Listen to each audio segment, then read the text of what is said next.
Today we are installing a set of Kryptonite sway bar Endlinks on this 2021 Chevy Silverado 3500 HD. Start by removing the factory Endlinks. Once you remove the upper and lower bolts, you can pull the OEM link out of the truck. Next, grab your Kryptonite M-link. These are designed to mount on the inside of the lower control arm and sway bar, unlike the factory setup. They also feature a through bolt design for improved clearance and added strength. Go ahead and install the upper bolt into the sway bar first. Once the top is in place, you can move down to the lower mounting point.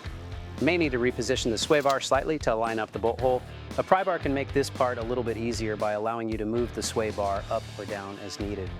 Install the lower bolt, making sure the end link is mounted to the inside of the control arm, not the outside like the OEM end links.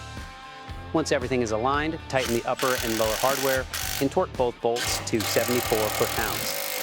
That's it. Your new Kryptonite sway bar end links are installed and ready to handle the road ahead on your 2020 newer GM HD truck. Thanks for watching. We'll see you next time.